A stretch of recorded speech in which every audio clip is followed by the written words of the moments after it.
এই আরেকবার বলো না। কি? ধ্যান তো। আরে দেখো জান কে এসেছে, সুধীর বাবু এসে গেছে। এই সুধীর বাবুটা কে? মানে লাগেজগুলো এই ঘরে তুমি তোমার জামাই বাবুকে চেনো না? হ্যাঁ, এখানটা নিন। জামাই বাবু। আমরা ব্রেকফাস্ট করছি। এই, বুঝান, হ্যাঁ তুমি প্লিজ রাগ করো না। তোমার জামাই বাবুকে না আমার একদম ভালো লাগে না। এই দেখো উজান, জামাই বাবু তোমার টানে কেমন চলে এসেছে এখানে।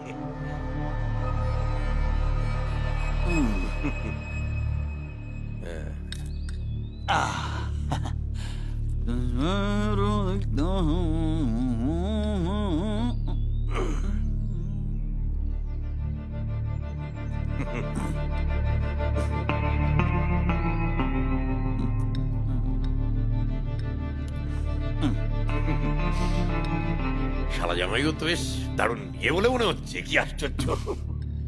কাউকে কিছু না জানিয়ে বাড়ি থেকে পালিয়ে আসার সাহস হয় কি করে তোর? কি আশ্চর্য, তুমি কি বাড়ি থেকে পালিয়েছ নাকি? কাউকে কিছু না বলেই তো পালাতে হয়, বলে আসলে কি আর পালানো হয় জামাই বাবু? আওয়াজে বললে বিজনেস ট্যুর। আসলে জামাই বাবু আমায় একদম কাজ করতে দেয় না, তাই জামাই বাবুর কাছ থেকে পালিয়েই তো কাজ করতে হয়, তাই না জামাই বাবু? বাবা, এখানে এসে খুব স্মার্ট হয়ে গেছে দেখছি। আমি আবার কবে আনস্মার্ট ছিলাম? আমি তো চিরকালই স্মার্ট, তাই না জামাই বাবু? কথায় আছে অতিবার বেরো না, ঝড়ে পড়ে যাবে। পরের লাইনটা আমি জানি, অতি ছোট হয়েও না, ছাগলে মুড়িয়ে খাবে, তাই না জামাই বাবু?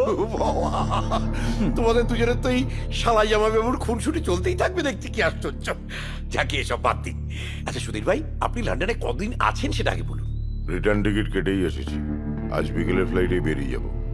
আমি আর উজান। মালটার সাথে গিয়ে দেখতে হবে কেসটা কি।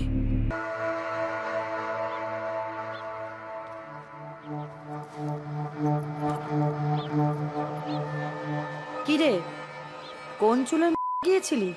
তো যাইনি আর নেই, তাই তো বেঁচে ফিরলাম। হ্যাঁ, লন্ডনে পা দিয়েই বাবু একটু ওভার স্মার্ট হয়ে গেছেন, তাই সব কথার একবারে কটাং কটাং করে উত্তর দিচ্ছেন। এই আরে এটা কি হলো? আবার কথা? আজব তো, আপনি আমায় ধাক্কা মারছেন কেন? ও মামা, এ তো আবার মুখে মুখে প্রশ্ন করা শিখে গেছে। বলছে ধাক্কা মারছো কেন? তা ওর জন্য আর কি কি মার রেডি করা আছে, একটু দেখিয়ে দাও তো মামা। এই পালিয়েছিলি কেন? হ্যাঁ বল, পালিয়েছিলি কেন? আমি পালিয়ে? আমি তোকে আগেই বলেছি সুধীর, কাগজে যাতে সই করতে না হয়, তাই অরুণিমা ওকে ওখানে পাঠিয়ে দিয়েছে। আরে কাগজ